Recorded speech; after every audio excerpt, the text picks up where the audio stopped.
वो इस बात की उपस्थिति दर्ज करा रहे हैं कि वो अपनी लड़ाई को लड़ रहे हैं। सहारनपुर के भी साथी यहां बैठे। अब मैं जब इस माइक को देख रहा था तो मुझे समझ आया, मैं इसको बार बार ऊपर करता हूं, ये नीचे हो जाता है। इसका मतलब इसके ऊपर वजन ज्यादा। तो किसी भी चीज में अगर आप ज्यादा वजन, किसी व्यक्ति हो या वस्तु को अगर ज्यादा वजन पड़ेगा तो वो जल्दी तिरछा हो जाएगा।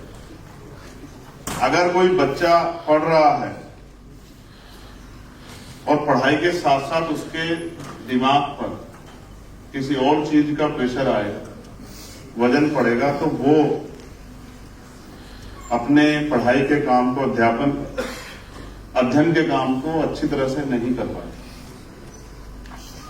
जब यूजीसी की गाइडलाइन आई तो देश के लोगों को नहीं पता था बहुत बड़े पैमाने पे कि यूजीसी क्या है और इससे किस तरह के बदलाव। हालांकि जो पढ़ा लिखा बुद्धिजीवी समाज है वो इस बात को समझता है। 2012 में होराट कमेटी के जरिए जो रिप्रेजेंटेशन आया था, उसके बाद यूजीसी की गाइडलाइन बनी थी, जिसमें एससी एसटी के लोगों को, बच्चों को जो सेंट्रल यूनिवर्सिटी में पढ़ रहे हैं, उनको अधिकार मिले थे कि उनके ऊपर जो जाति के आधार पर भेदभाव होता, वो भेदभाव नहीं होना चाहिए यूनिवर्सिटियों में। क्योंकि बहुत सारे ऐसे किस्से थे जो सामने आए थे, जिनकी वजह से महसूस होता था कि हम सशक्तिकरण के लिए विद्यालय चला रहे हैं, लेकिन यहां सशक्तिकरण नहीं, यहां तो बच्चों की जाने जाती है। अब जो गाइडलाइन आई है, उन गाइडलाइन में और इन गाइडलाइन में एक विशेष बदलाव ये हुआ है कि ये गाइडलाइन सरकार की इच्छा से नहीं आई, ये सुप्रीम कोर्ट के आदेश पर है। सुप्रीम कोर्ट ने रोहित वेमुला और पायल तन्वी के केस में, जहां उनका परिवार गया था कोर्ट में, यूजीसी को ऑर्डर किया कि आप अपनी गाइडलाइन बनाइए और इस तारीख से पहले जमा कराइए। जब उन्होंने वो गाइडलाइन बना के जमा कराई तो उसमें एक नई चीज ये आई कि ओबीसी को भी, जिस बात को हम लंबे समय से कहते आ रहे थे, उस बात को उन्होंने पुख्ता कर दिया कि जो ओबीसी है, अन्य पिछड़ा वर्ग है, उसके साथ भी जाति के आधार पर भेदभाव होता है। मुझसे पहले सतपाल चौधरी जी यहां बात रख रहे थे, वो राजस्थान हरियाणा की बात कर रहे थे।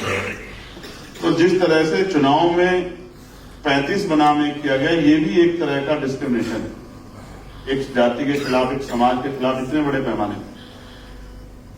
तो जाति के आधार पर भेदभाव होता है, इस बात को हमारे महापुरुष लंबे समय से कह रहे हैं। बाबा साहब अम्बेडकर के सहयोगी रहे सर छोटूराम इस बात को कहते हैं। साइमन कमीशन का समर्थन करने वाले, स्वागत करने वाले तमाम उस समय के प्रतिनिधि, जिनमें सर छोटूराम थे, वो भी इस बात को कहते हैं। बाबा साहब अम्बेडकर भी यहां से लेके गोलमेज कॉन्फ्रेंस में जाके वहां तक इस बात को कहते आए कि देश में कमजोर वर्गों के साथ जाति के आधार पर भेदभाव होता है।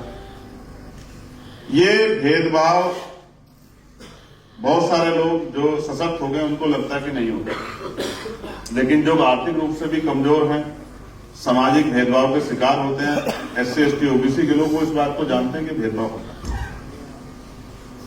तो जब ये नई गाइडलाइन आई तो उसमें ओबीसी को जोड़ा गया तो देश में भूचाल आ गया। कैसा भूचाल? जो मंडल कमीशन के समय आया था, ऐसा भूचाल। चंद लोग विरोध में उतरे और मीडिया ने उस विरोध को इस तरह से प्रोजेक्ट किया जैसे बहुत बड़ी क्रांति हुई। मेरे आज भी याद है 2 अप्रैल 2018 का जो आंदोलन हुआ था, 12 बजे तक उस आंदोलन के लोग मजाक बना रहे थे कि क्या कमजोर वर्गों के लोग भी भारत बंद कर सकते हैं। लेकिन 12 बजे के बाद देश का हर न्यूज चैनल कोशिश कर रहा था कि वो इस आंदोलन को बदनाम करे। तो यहां चंद लोग विरोध करने आए और उस आंदोलन को इस तरह दिखाया गया कि 4 लोग खड़े हो जाते हैं, तो टीवी मीडिया कवरेज करता है, डिबेट होती है, डिबेट में एक ही विचार के, एक ही टाइटल से जुड़े लोग बैठ के ये तय करते हैं कि भाई ये गलत हो रहा है, सही हो रहा है, और वो बताते हैं टकराव जैसी स्थिति हो रही। तो फिर मुझे मंडल कमीशन को पुनः पढ़ना पड़ा कि मंडल कमीशन के समय क्या हुआ। और मैंने बार बार ये सवाल खड़ा किया कि जो लोग भाईचारे की बात करते हैं, कहते हैं जात पात की करो विदाई, हिंदू हिंदू भाई भाई, आज उनको क्या हुआ है? अगर वो वास्तविकता में कमजोर वर्गों को, एससी एसटी ओबीसी को अपना भाई मानते हैं, धर्म के आधार पर, जब वो नारा लगाते हैं हिंदू हिंदू भाई भाई, तो आज अगर किसी छोटे भाई को कुछ मिल रहा है, उनके बच्चों की, क्योंकि 118% की वृद्धि हुई यूनिवर्सिटियों में सुसाइड के और उस तरह के अटेम्प्ट में बच्चों के द्वारा कि उनकी जान जा रही है, तो वो भाई भाई की बात करने वाले लोगों को तो पीड़ा नहीं होनी चाहिए थी, उनको तो चाहिए था वो स्वागत करते इस बात का। भाई अगर मैं बहुजन समाज के लोगों को भाई कह रहा हूं, तो मैं पार्लियामेंट में ये भी कह रहा हूं कि पिछड़े वर्ग को पॉलिटिकल रिजर्वेशन मिलना चाहिए। अब अगले एक हफ्ते में देखना, मैं इस बात को बहुत जोर से उठाऊंगा, मैं मंचों से कह रहा हूं कि पिछड़े अति पिछड़े समाज को 27% मिला है, ये बढ़कर 52% होना चाहिए। हम लोग इस बात की मांग को उठा रहे, इससे हमें किसी बात की दिक्कत नहीं है। हम लोग जिनको बहुजन समाज कहते हैं, चाहे वो दलित हो, चाहे वो पिछड़े हो, आदिवासी हो, मुसलमान हो, जैन हो, सिख हो, वो तो हम सबके लिए आवाज उठा रहे हैं। अगर उनको कुछ मिलेगा तो हमें दिक्कत नहीं है, तो यही तो भाईचारा हुआ ना। तो क्या तो ये नारा खोखला है भाई भाई का जो ये लोग लगाते हैं, या फिर अगर नारा खोखला नहीं है तो इसका मतलब ये है कि जब जब हमें कुछ मिलेगा तब तब इस देश में मजबूती से विरोध होगा। और विरोध तो हम लोग भी करते हैं अपने अधिकारों के लिए। किसान आंदोलन में कितना बड़ा विरोध था, 700 किसान शहीद हुए, लेकिन देखने दिखाने का चश्मा तो एक ही है, वो अपने चश्मे से दिखाते हैं।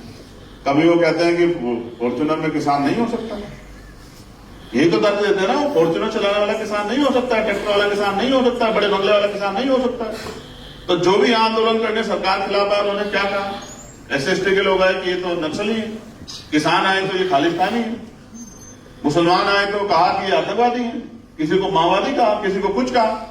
तो उनका काम तो मीडिया बड़ी आसानी से कर देती है, जो काम सरकार नहीं कर पाती वो मीडिया कर देती है टीवी डिबेट में दिखा।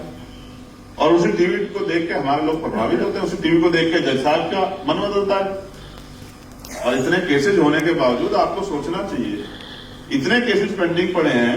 मध्य प्रदेश का 17% का 27% का जो है पेंडिंग पड़ा है, 13% जो है वहां जो रिजर्व किया गया है, रोका गया है, वहां का वो पेंडिंग पड़ा हुआ है। लेकिन उस पेंडिंग को छोड़ के यहां जो है एक दिन पहले PL दाखिल होती है और अगले दिन उस पर स्टे हो जाता है, रोक लग जाती है। ये इस बात का उदाहरण है कि कमजोर वर्गों के पक्ष में न सरकारें खड़ी हैं। RLP के राष्ट्रीय अध्यक्ष भाई हनुमान बेनीवाल जी हमारे बीच पहुंचे, मैं सभा से कहूंगा कि